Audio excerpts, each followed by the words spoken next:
Hi guys, Mr. Davis here. Hope you're well. And this is a follow-up lesson to what we did yesterday, which was to do with sponsorship. And this one is taking it on a step further and now looking at commercialization, media, and sponsorship, and globalization, and lots of funky terms like that. But before we get into the details of that, a couple of knowledge recall questions based on a topic that we looked at a week or so ago to do with the development of athletics. So just make sure that you're ready for these. You've got a pen, some paper ready.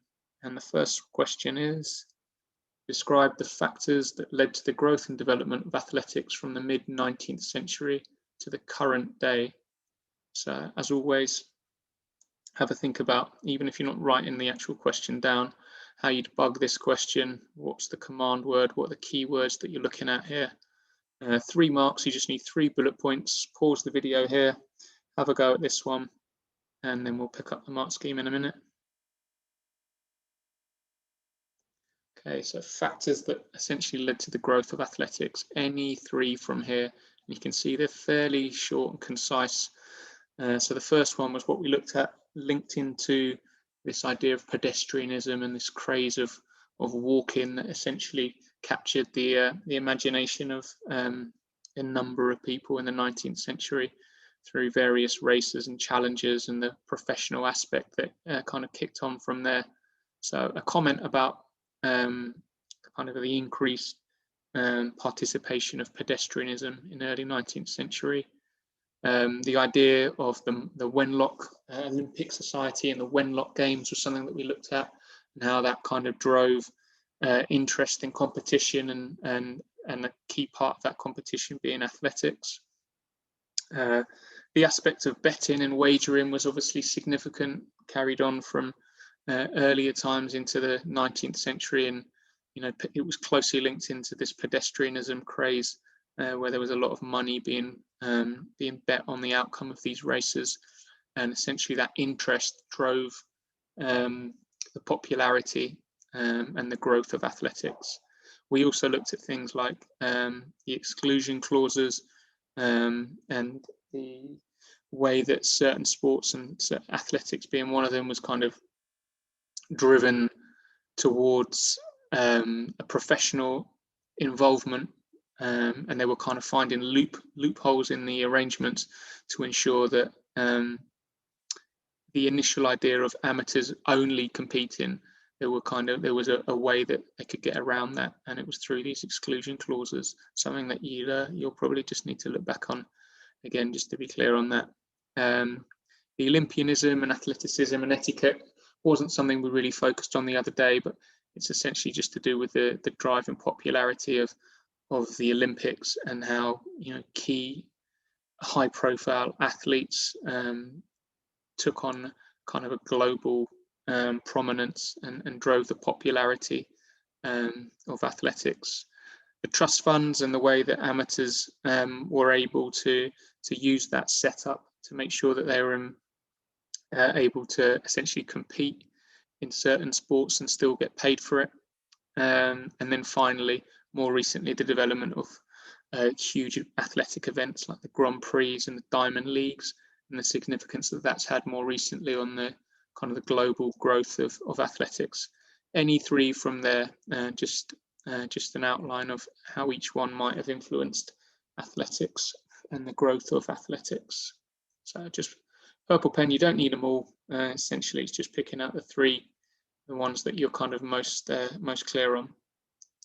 Okay, the second question suggests why female athletics was quite slow to embrace equality of opportunity. So have a think about what that question is actually asking you about, and how it links into topics that we looked at recently. Again, 3 marks. So how are you going to bug this question? What are the key things that you're trying to pick out here? 3 bullet points. Pause the video and give it a go. Okay, so essentially what it's asking you about is why there was a lag in the uptake of women participating in popularity of athletics. So a few key things here, and again, you just need to really focus on the 3 that you're most clear on. The top one essentially just being that men deemed athletics too strenuous for women, and men taking on that key role in terms of organisation, governance of sport.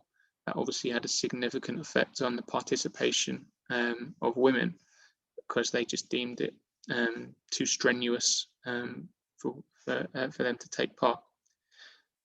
There were no women athletes competing in the early Olympics. It was all the men, only men. So that meant, obviously you didn't have that key involvement for female participation. That's obviously going to have a huge impact. Even as time passed on into relatively more recent times, in the kind of the mid and late 20th century, there were a number of events that were still essentially male-only events. So, for example, no 400 meters until the 1960s Olympics. The marathon wasn't available to the women until 1984. Hammer and pole vault even later in 1996. So making sure that those events were still male-only obviously had a significant impact, because the range of events wasn't as big. You don't have to go into the details. We just have to make the point that there was this distinction between male and female participation in certain events. One that's probably fairly easy to remember, but something you don't have to go into a huge amount about, this idea of how equal opportunities were driven by something called Title IX in America, where there was an Education Reform Act that was passed, and this was a key part of it, whereby they essentially looked to balance things out with male and female participation at clubs and major sporting activities, and it was known as Title IX. And then the final one just being the 2012 Olympics, women in every event. So that was the first time that women were allowed in every event. Not until then. So you could have made a point saying, it wasn't until 2012 that actually women were able to participate in all events at the Olympics. And that's obviously going to have a significant effect. So pick out three, make sure you've got them nice and clear before we move on. And to today's session, so commercialization or commercialism. Then objective being, I will learn to evaluate the impact of commercialism on sport. And there's three key terms that I want you just to note down, including the definition, just to be clear, because we're going to be using these fairly frequently during the lesson. So commercialism is just the process of attempting to gain money in a sporting activity. So essentially just the drive of money in sport. Sponsorship is where companies are paying for their products to be either displayed or advertised, almost always to increase their sales. Occasionally, it might be for other reasons, but it's primarily that's the basis of it. And then closely linked to that is merchandising, which is where the practice of one brand or an image, the practice in which the brand of or image from one product is used to sell another. So product could be anything from including like players. So how the image of one player is used to sell the product of a particular company. So things like Cristiano Ronaldo selling football boots, things like that. Okay, so just make sure you've got each of those down, and then we're going to tackle a few key topics. And we've got a slightly different way of doing this today, so unfortunately you're going to have to pay quite close attention to the things that I'm saying. So here we go. So the first thing, as a subheading, the characteristics of commercial sport. So bearing in mind what we know about commercialism and what that actually means, the drive and what am I trying to say? The drive and the looking to gain money in sport. That's essentially what commercialism is all about. And there's particular characteristics of commercial sport. So if you think of the most high profile sports, what characteristics could you pick out? What are the key features of those sports? So you're probably thinking Premier League football, you're thinking NBA, NFL, those kind of major sporting events and activities and competitions. What are the general characteristics of those? Not necessarily something specific to each one, but something more generic across major commercial sport. Have a little think, and then we're going to go through a few of them. So the first one that you need to be aware of is the fact that commercial sport is very much tied in to professional sport. Have a think why that might be. Why might professional sport be so closely linked to this idea of commercial sport and the drive for money? And essentially, it's just to do with the quality. So the quality of the performers. Professional sports these days is going to be about the elite, the highest performing, and the most high quality athletes that are out there. They have the highest skill levels. They are the most impressive to watch. So professional sport is so closely linked in with the idea of commercial sport because it's seen as being at the kind of the peak of its powers.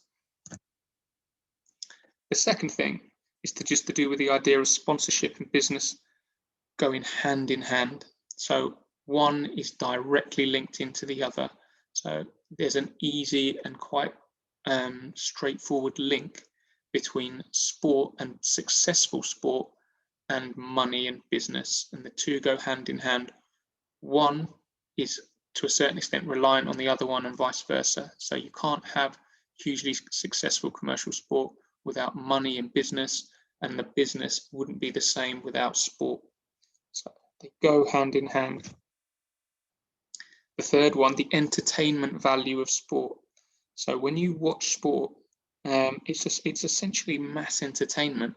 It's just a way, just like some sort of film or theatre performance, but it's just provided in a different sort of setup every time you watch it. But essentially, it involves huge numbers of people watching particular events for a relatively short period of time.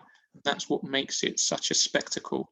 If you think of a game of football, a game of basketball, a boxing match, an MMA fight, most sports, a tennis match, most sports generally don't go on a huge amount of time. There are certain exceptions, like a test match in cricket, which is played over 5 days, and the golf tournaments are usually 4 rounds of golf over 4 days.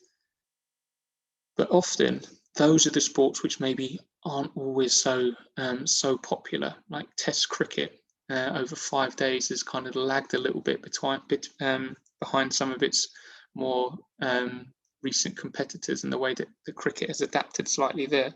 But essentially, it's the entertainment value that's one of the key characteristics of commercial sport. That it's seen as a huge, global entertainment industry. The next one is to do with the contracts. Now, as soon as you think of commercial sport and hugely successful sport, what are you thinking about contracts? Well, I'm thinking big money. So, sports stars earning a huge amount of money, long contracts, covering a huge weekly wage, particularly in things like the Premier League, and the reasons for that are things that we're going to go into shortly. But it's the television contracts, it's the contracts that are signed by the players, it's the merchandising contracts that players and clubs and events sign up to, and they are huge amounts of money. So high profile, hugely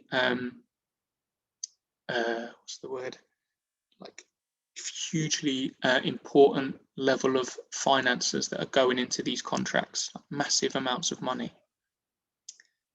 The next one is just to do with essentially like the athletes themselves. So the fact that the athletes are essentially just a piece in this whole picture, and individually they are essentially business commodities. So they can be moved around, like transferred between different clubs, and companies will influence that sort of movement and the decisions that these players make.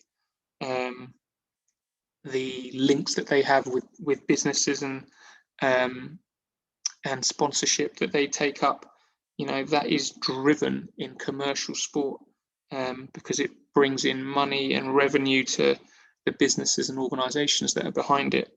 The athletes themselves then become figureheads for their sport and role models for the millions of people that are watching. But the key point is it's the elite athletes. They become commodities. So commodity is like a key element of something, and in this case, they have a significant role to play in commercial sport. So it's not just about the sport itself. It's not just football, but if you think about the actual prominence of individual football players, of individual basketball players and golf players, and boxers, any sport, it's not just the sport that people fall in love with and invest in, it's the people and the players, and the high profile players are so significant to commercial sport. And finally, just the huge media interest in commercial sport. It wouldn't be what it is without that media interest, whether it's just, the high profile events, the fact that huge numbers of people are invested in it in terms of, their daily lives and the way that they act. It's a huge part of what people are, and they want to be involved because they see the high skill level, they love the competition. And one of the other key things is, it's fairly, most commercial sports are fairly easy to understand. Football's not, it's getting slightly more complicated with some of the rules these days, but in essence, it's a fairly simple game. And whoever can kick the ball in the back of the net the most to win. So it's not complicated, and people like that because they can just resonate with it and follow it without being confused by it. And the media helps that because they promote it. So those are the key things, the characteristics of commercial sport. So just to be clear, in your notes, you should have something about the idea of professionalism and the professional sport being at the highest quality, and that's a key aspect. The idea that sponsorship and business go hand in hand with sport. So if you think back to the golden triangle, which is what we were looking at, and the key links between sport, the media, and sponsors, each one of them is intrinsically linked with the other. It isn't the same. It just doesn't function if one of them is taken out. If you take the money out, if you take the sport out and the players, or you take the media element out of it, they all need each other.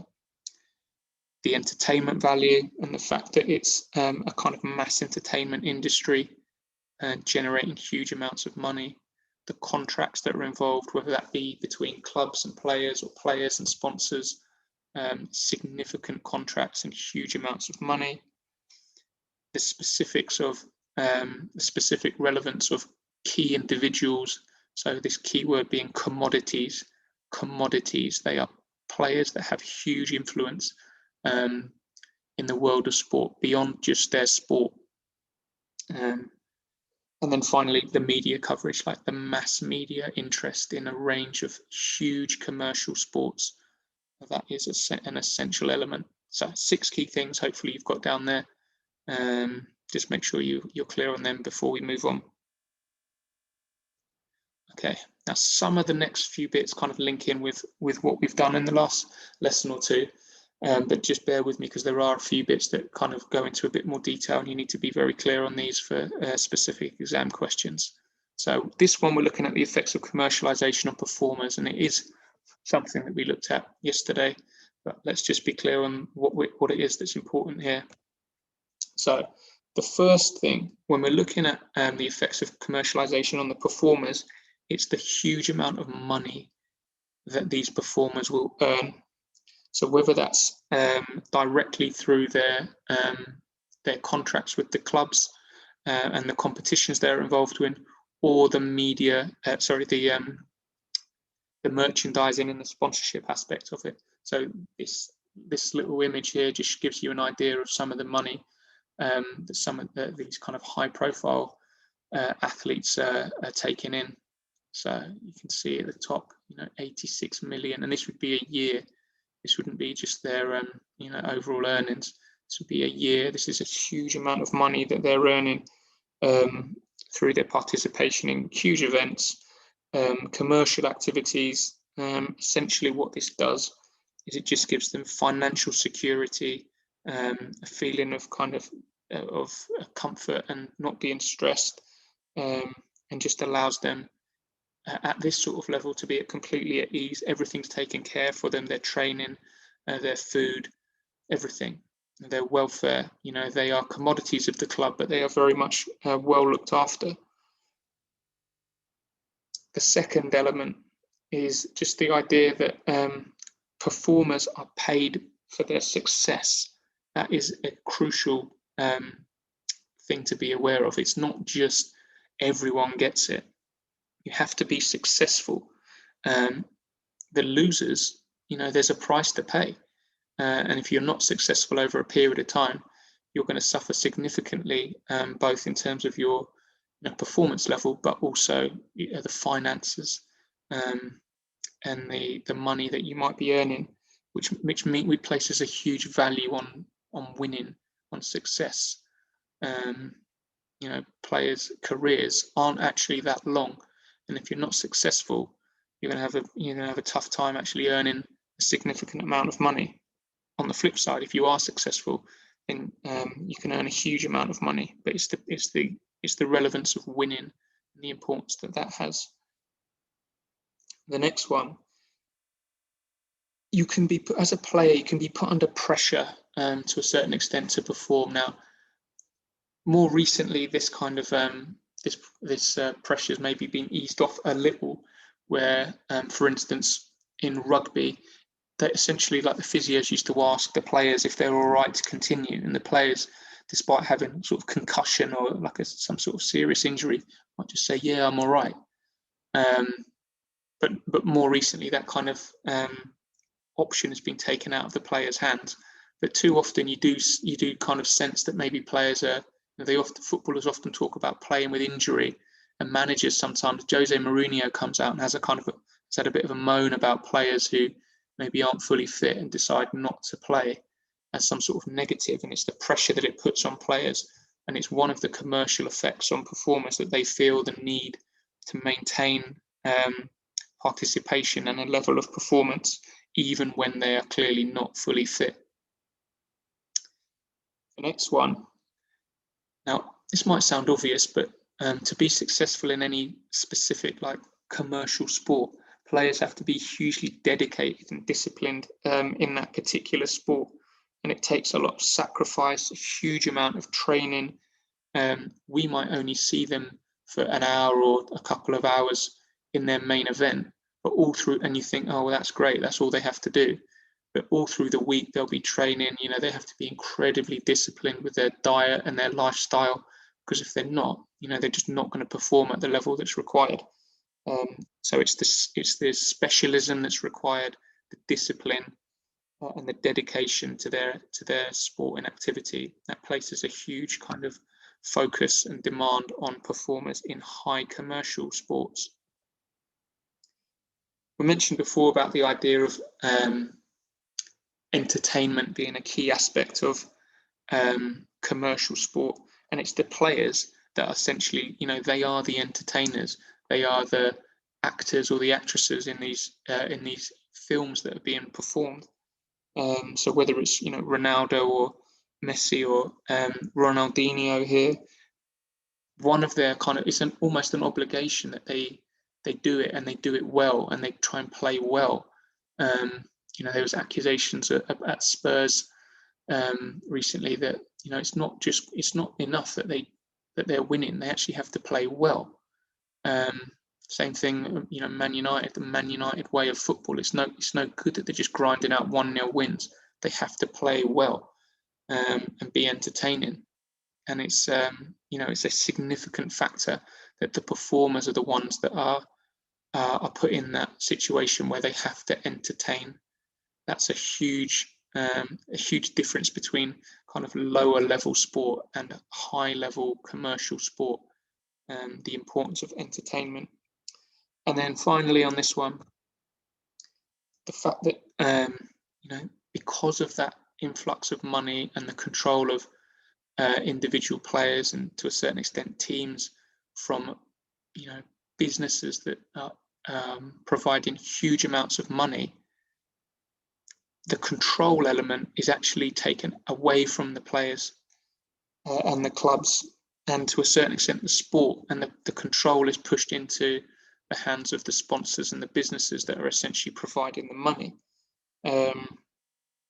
Players can kind of lose out in that respect, because they may be losing out on privacy and a lack of free time and that sort of thing, because they're guided towards taking on extra responsibilities to kind of promote the business and promote the products, but the clubs as well, and the influence that that sponsors have on events like kickoff times and things like that.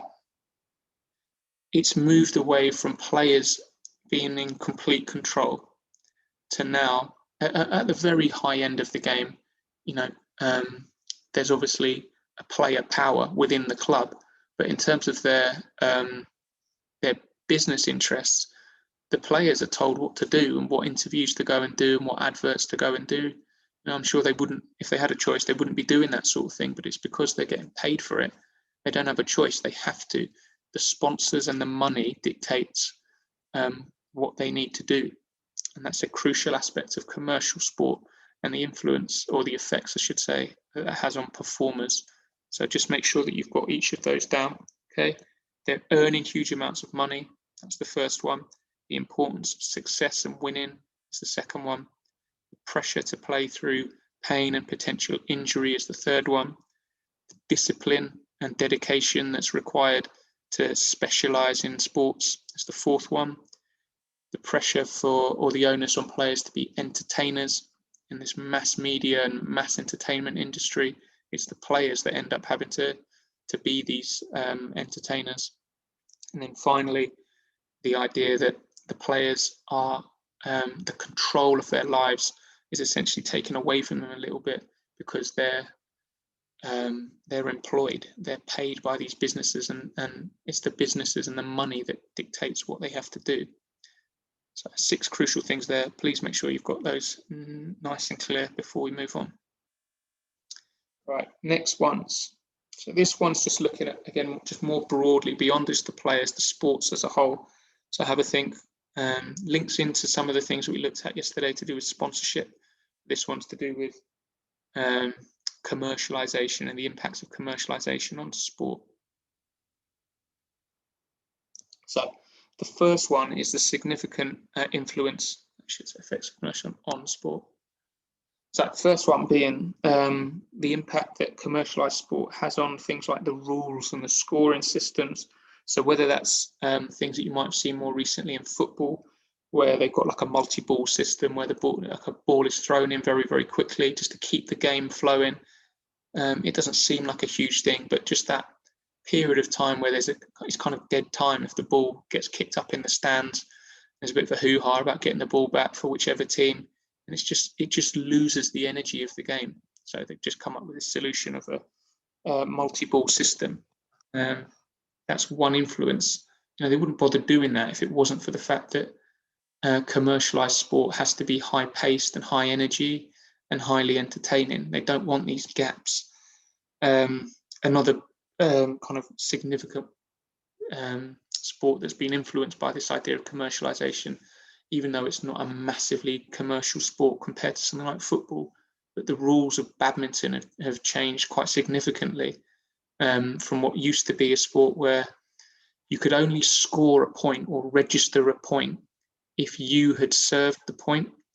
So if I was serving and I served a winning shot, that would be me 1-0 up. But if my opponent had won the point when I was serving, they don't score a point, they just win the right to serve. That was how the system used to be. And then once they've got the right to serve, any point that they won on their serve, they would register a point for. But it's quite a slow system. And essentially a lot of time was, that if you've got a core love for the game, then that's great.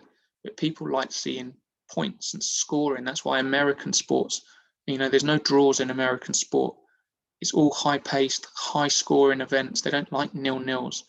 They don't like draws. There's always overtime because they want a winner and they want lots of scoring.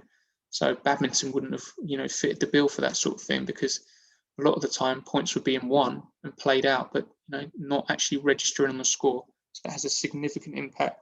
The rules and the scoring system can change largely due to the commercialization and the effect of commercial influence in sport.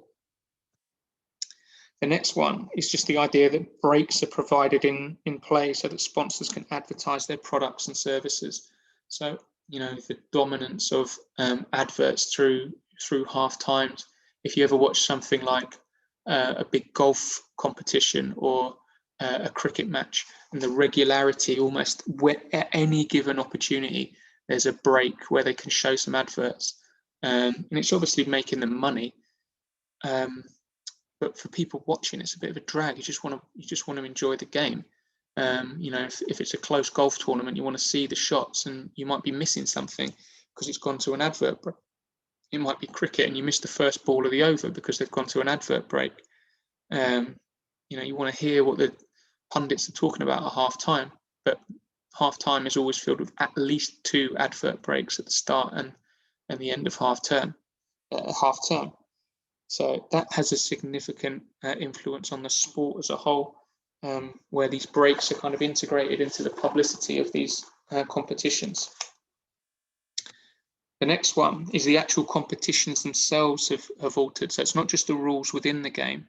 So you could also comment on the idea that competitions themselves have changed, cricket being the most obvious one, where they've introduced not just one-day games, but shortened it even more to 20-20 games. So each team gets 20 overs, so just a limited number of overs where they have to try and score as many runs as they can. So it's not done over 5 days. It's not done where you could miss a whole morning of play and maybe not actually missed a great deal. 20-20 is much more exciting. Players going for their shots a lot more. They're not just not blocking the ball or taking singles. You're trying to whack the ball as hard as you can, and it is much more entertaining. It's not for the traditionalists because people don't. If you're an old school cricket fan, you still value like a 5-day test match and the entertainment of that.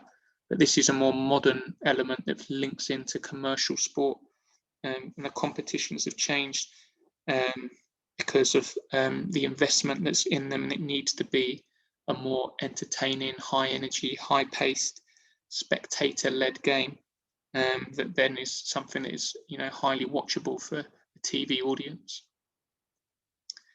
The next one is just to do with essentially women's sport, and the idea that sports played by women receive less coverage even now, even though it's growing, and it's growing significantly. It's still massively disproportionate to what the men are taking in, and that still does have an impact on participation and most significantly on funding.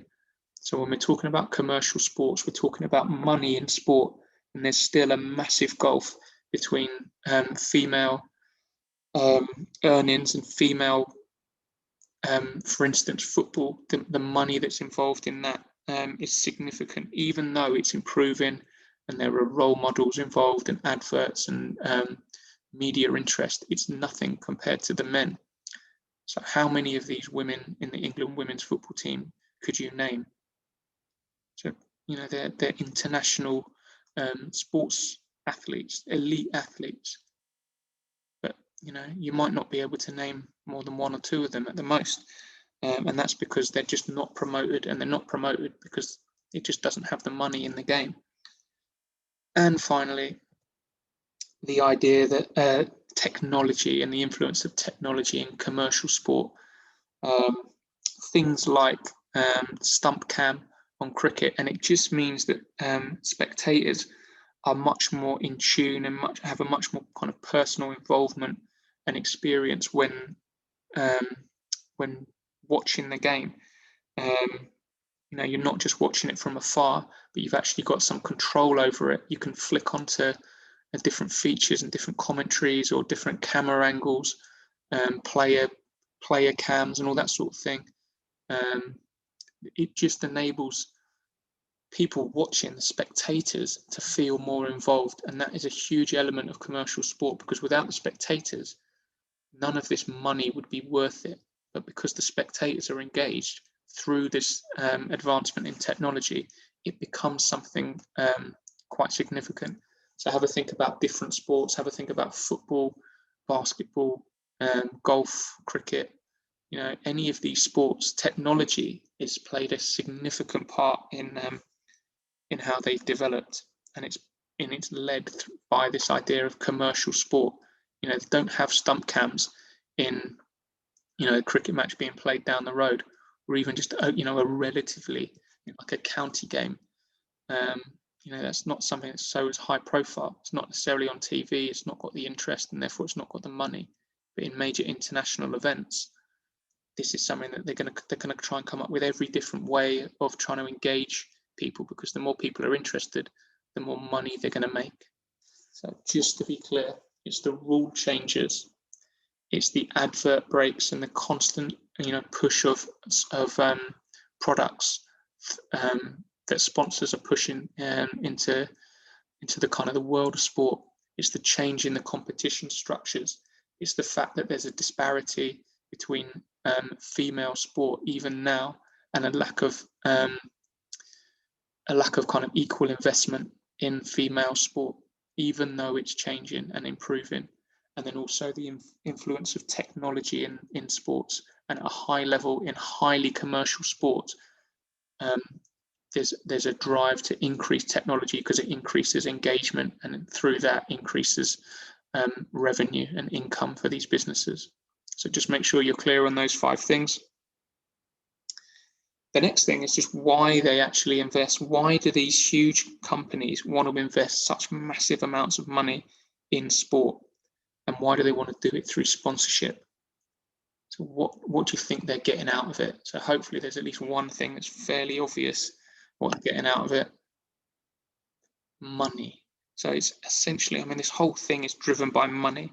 So whether it's through increased sales, the commercial benefits, the profit that they're making, the publicity that's attached to these companies. So this just gives you an idea of when it's done successfully, why a company might want to invest in a particular player or a particular club. So it's quite small, I'll just read it to you. So when Cristiano Ronaldo left Real Madrid and went to Juventus, in a single day, their team sold 520,000 shirts. That is a huge amount of money just in a single day.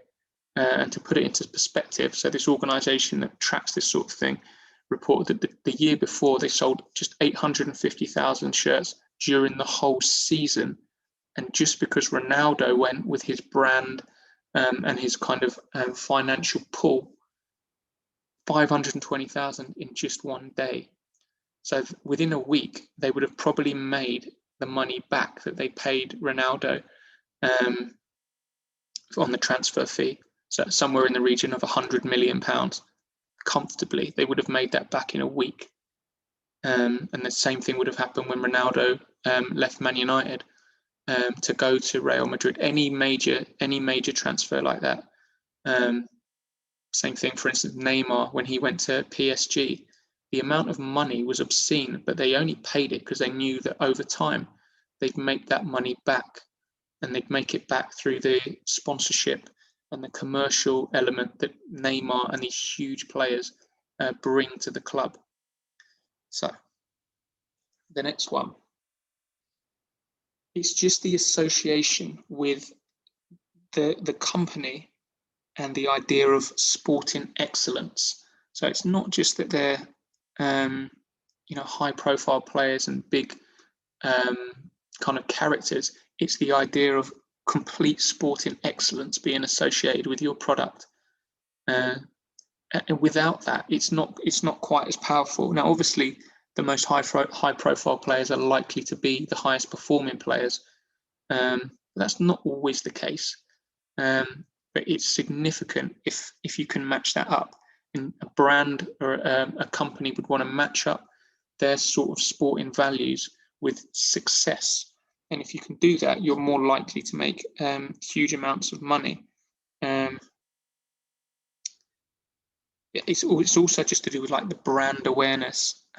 So when you're talking about how players might be able to add value to a company, something like Puma, who maybe weren't at the kind of the most elite element of, say, of producing football boots and things. It was often between Nike and Adidas. Certainly when I was growing up, I knew about Puma, but I didn't think, if I had the choice, I wouldn't have bought a pair of Puma boots. But now, global icons like Raheem Sterling are promoting those. You're more likely to go and get them. So it's about brand awareness, and I mean some of these things go hand in hand. So it's the excellence, but it's also just it's about being uh, being a kind of a key figurehead for that particular product, and it's going to drive people love Raheem Sterling, so people are then going to go and buy the boots and the clothing that he's promoting. It adds value to the brand if you can associate yourself to that particular player.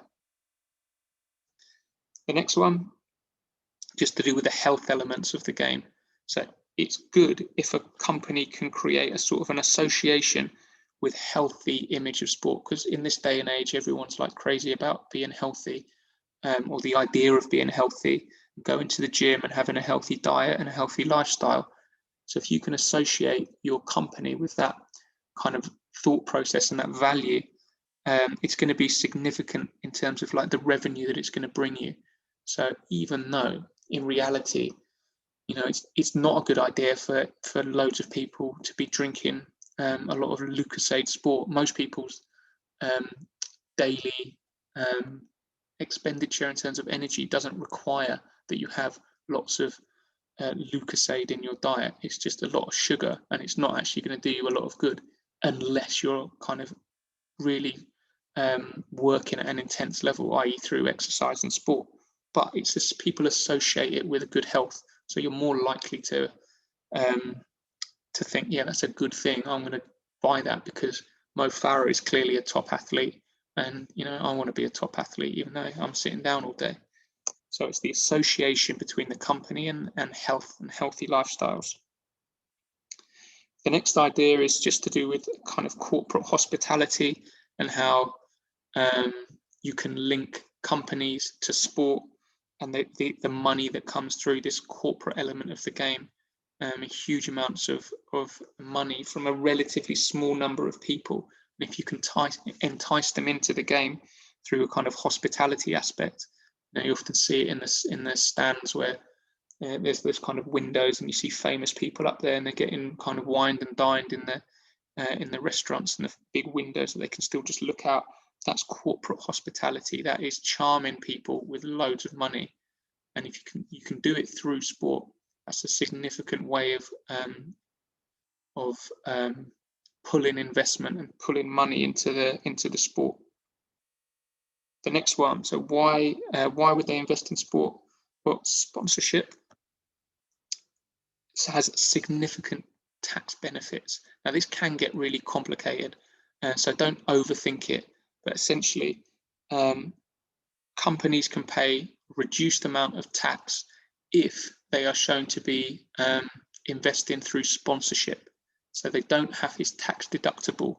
And all you really need to understand is that if a company is shown to be investing in sponsorship, they pay less tax. And if they pay less tax, then they're going to earn more money at the end of it. So their revenue, their overall income is going to be higher if they've shown that some of their money is actually being reinvested into sponsorship as an expense. Don't get bogged down into the kind of the business element of it and understanding it. You don't need to go into the details. All you need to know is that there are tax benefits to companies that invest in sponsorship.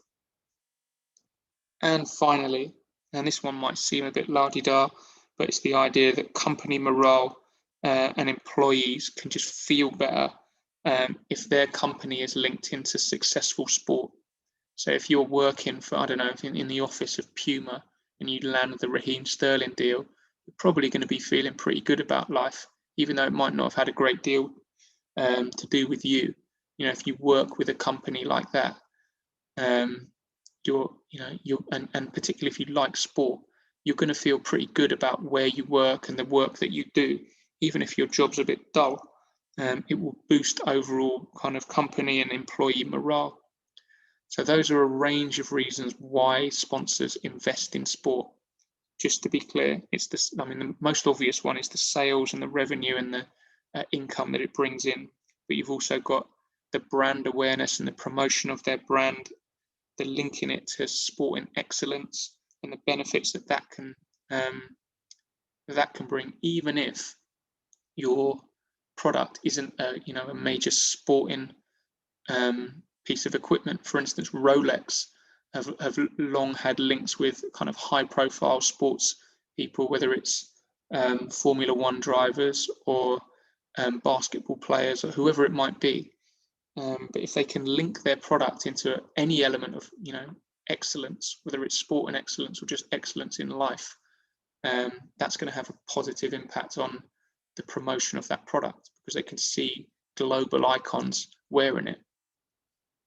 What else have we got? Right, the association with the healthy image of sport, and that the benefits of that in the modern day kind of obsession with health. The opportunity to link it into commercial, wine and dining and commercial hospitality. Without football, it's a difficult a deal to strike with a company. We just want loads of your money. But if you can frame it in a way where there's some sort of sport and influence and sport and involvement, that's going to potentially swing the deal your way. The tax benefits of investing through sponsorship and the boosting kind of company and staff morale. So a few key things there. Right, we're nearly there, last few. So this one is just focusing on this idea of globalization. So when we're talking about globalization, it's to do with the process where kind of nations across the world are kind of increasingly linked in together. The people across the world are linked in with what they're doing.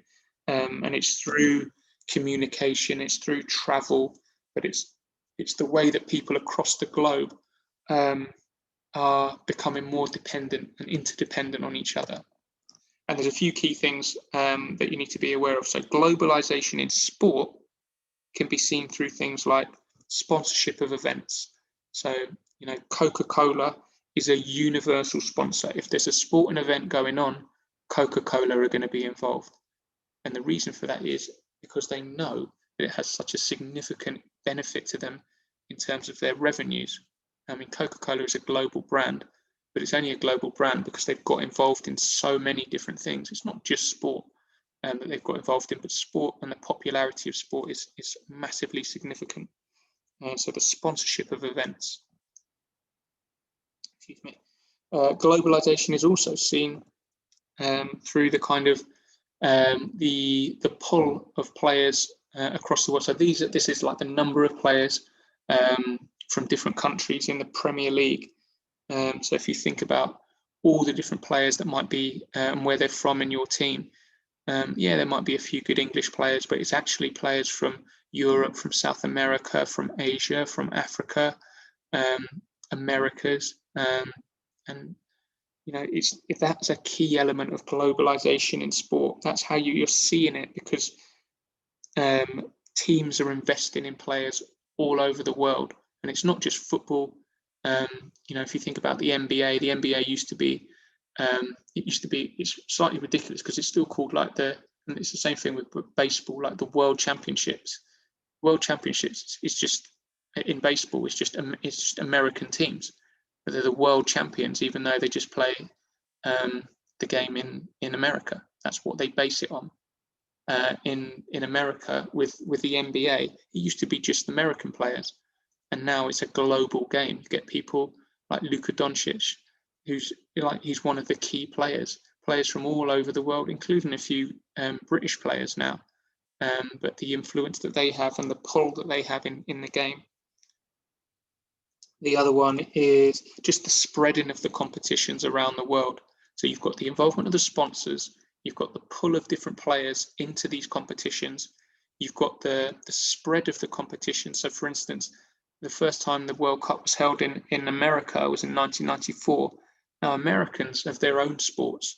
They didn't really care much for football, but because of the way that it was publicized, when it went on, like there was a bit of a dip afterwards, and it took time for it to build up, with David Beckham going there, Thierry Henry going there. David Beckham's now got his own club, and it's becoming more powerful. But because of all the other sports, there was a significant, almost impossible monopoly of sports held by, whether it's ice hockey, baseball, American football or basketball.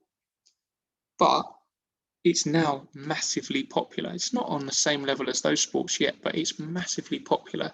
And one of the key reasons for that is because they were able to get competitions like the World Cup to capture the imagination of people. Without that, they would have been miles, years and years behind, potentially never getting there. But now it's looking a lot more like a generally a very popular sport.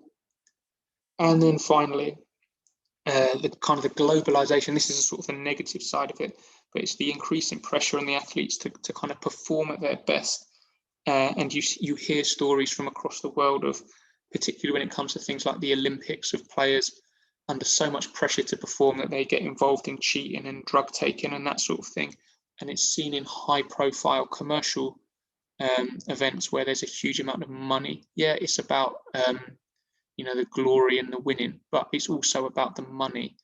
And without that, you wonder, whether some of these individuals would actually engage in like drug taking and cheating. But they see the opportunities there to gain such a huge amount of money, and they take these risks. And so when they get banned, or when they get caught, they obviously got banned. So there's 4 key things you need to be taken away from this. It's the sponsorship of these huge commercial events, and some of these huge brands like Coca-Cola are always involved. It's the recruitment of players from across the world into these major competitions like the Premier League and the NBA. It's the spreading of different competitions around the world. So like the NBA playing games in Britain, same for the NFL being at Wembley, but also going the other way, like football going across to America in the 1994 World Cup is huge. It happens in lots of different sports, like cricket is trying to branch out, rugby is trying to branch out, and so it becomes a more global game. Golf is significant, like it's huge. Golf in Asia is massive now, and it didn't used to be a thing at all. But because it's like competitions start to be playing there, major investment went there. It's driven the game of golf in that part of the world. And then this negative element of commercial sport and the pressure that athletes are under to compete, to earn this huge amount of money, and it puts them under pressure to cheat and potentially take drugs. Okay, right. Last few are slightly more general, but I've tried to break them down into kind of key points that you can just take away. So this one's to do with, it's a bit of a historical element, but the drive of English football on TV. So essentially, football's been involved in TV in England since like the 1930s. It wasn't a regular thing, but it started to become more and more popular, and things like the FA Cup final was shown every year. Even sports other than football, so things like the England Scotland, whether it's rugby or football, those sort of high profile games against kind of local national rivals started to be shown, and football was at the kind of the forefront of that. But it wasn't until in 1964, in the build up to the 1966 World Cup, they introduced Match of the Day. So Match of the Day kind of got 1964. Oops. And this happened in 1966. Okay, so they put on Match of the Day essentially to train up like cameramen in advance of the World Cup. So to get them ready for the World Cup, which is being held in England. But it was so popular and so successful, obviously, particularly with England winning, and it went across the world because of the introduction of kind of satellites that meant that it wasn't just something that you had to be there for. It started to be, whether it's through a video, whether it's just kind of promoted across the world with, whether it's radio or TV, it became a big thing, and it became massively popular. And with it, it stuck on TV. So even into the kind of the late 20th century, early 21st century, football then sort of took off on in terms of its involvement on TV, and the continued advancement of things like satellites and enable people to just watch sport from the comfort of their own home. And as soon as they could do that, huge amounts of money were being made. And because of that, some of these companies like Sky, like Sky B, the investment they made in things like Premiership football was mind blowing. We're not talking millions of pounds, we're talking billions of pounds. Every time that deal gets renegotiated, you just wonder how much bigger it's going to get. And you think, how are they putting that much money into it? But they make the money back, and they make it back through subscriptions and pay-per-view events and all that sort of thing. But yeah, the last one went for just over 5.1 billion pounds. That's huge. But what they get from that is significant. They get essentially complete control and dominance of the game, and when the games are played and how the games are promoted and what the players and the clubs need to do. That's what they've invested in. They've essentially bought the game. And the other kind of significant thing in terms of football and football on TV, because it was being so massively promoted now, it was the kit deals that then started. Like, without the media interest, the kit deals wouldn't be anything like what they were. If they were just advertising kit to people who are in the stadium, that wouldn't be such a huge thing. But because it was going global on the TV networks, Man United now have got £75 million a year deal with, I think it's Adidas, over 10 years. So they stand to make £750 million just on their kit deal. And that, every time that's renegotiated, they'll make even more money. And in 8 years' time, that won't actually seem like that much money, because other clubs will have then overtaken them. But it's huge, and it's not just Man United; it's other clubs as well. And it's because it's happened on TV. So it started off with just a kind of training cameraman up, got them ready for the '66 World Cup, which England obviously won. Huge growth in popularity, not just in England, but around the world. Over time, match of the day stuck. Popularity of football grew, more widely shown around the world. Sponsors want to invest huge amounts of money coming into the game, publicized on the media and mass media like TV channels. And the additional element of that is then sponsorship deals like kit deals became really significant, because the promotion and advertisement of those products has now just gone through the roof. So just make sure you're clear on that. And then we've got this final one, which is just to do with the social media element. And this is a slightly broader topic, but it's worth just touching on so we're clear on it. So because now, particularly among young people, social media is such a significant form of communication. In my day, I used to check the football scores on teletext. You probably don't even know what teletext is. But you used to just be able to essentially check up on scores and who was playing who. It was a bit like the internet, a really basic version of the internet through your TV. Whereas now, it's not even so much about like newspapers and magazines and to a certain extent even TV. I mean, you can watch some of these games through things like YouTube now, but young people are increasingly involved. Their involvement in sport comes through social media. Not just kind of old school methods of reading about it, watching it on TV. So, I mean, you will know some of these better than I can, but even I can pick out things like Instagram, Twitter, Facebook. I can't remember what the little ghost guy is, but you probably know that one. But yeah, it's massive. And then the investment that comes through that is enormous. So when you look at the relevance of the players here, it's not just spectators have got an interest in it. Players have latched onto that. So people like Ronaldo is like at the top of the pile in terms of likes and Twitter posts and whatnot. And it's his involvement on social media that's driven the game. It drives his brand image. So he's got his brand and his finances are driven by that. But it's also just to do with the sports, the competitions, the clubs and the teams, and the amount of money that they can generate through their social media involvement. It's a huge revenue maker.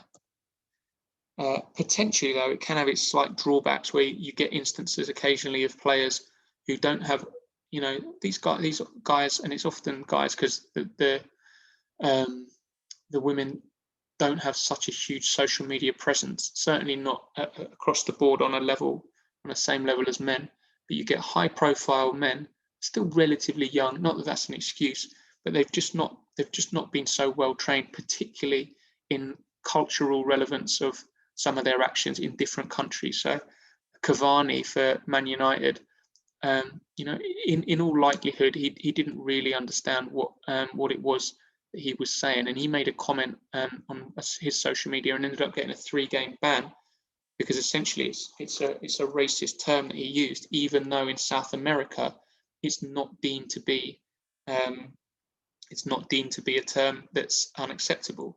It's almost a term of affection, if you could call it that. And that's just the culture difference between different societies. In South America, they just have that outlook on it, more or less. Whereas coming to England, it's very, very different.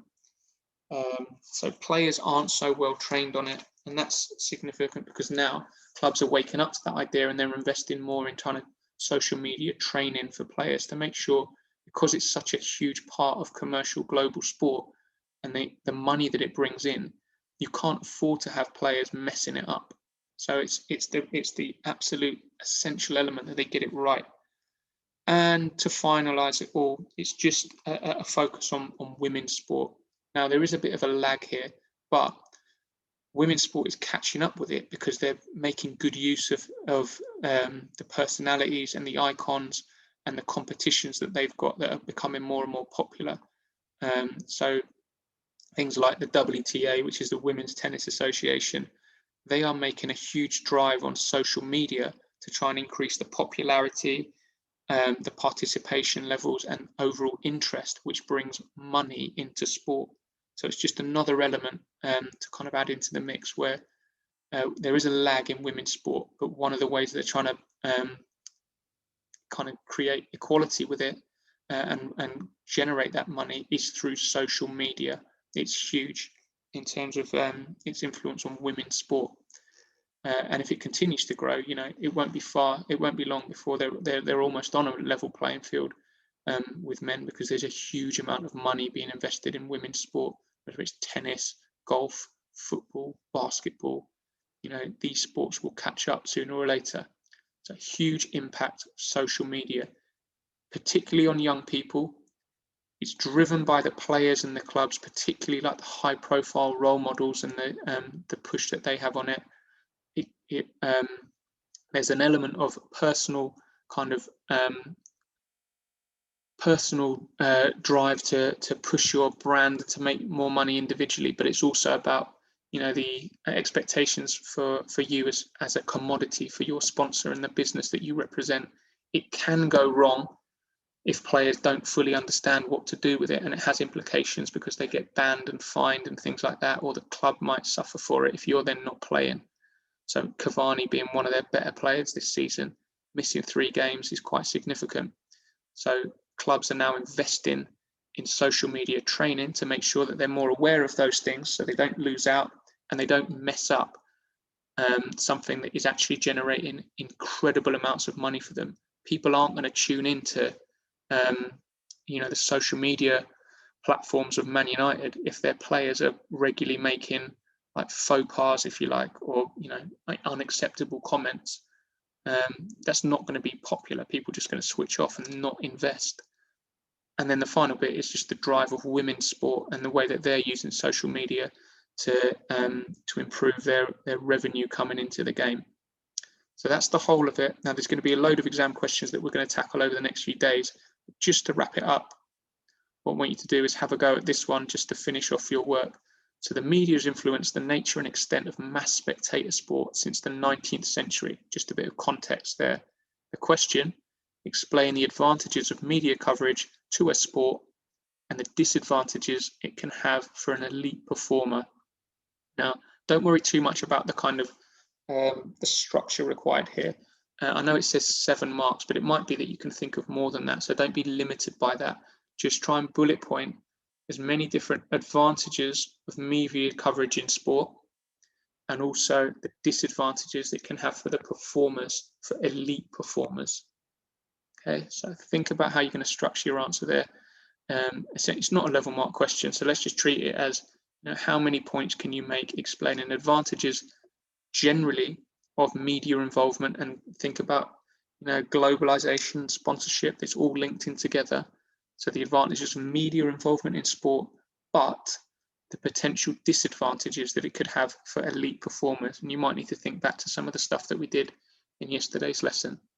Okay, guys, quite a lot to take on board there. Hopefully you found that useful. Definitely worth going over this again before we tackle some exam questions. But yeah, I'll leave it with you there. Okay, take care, guys. Bye-bye.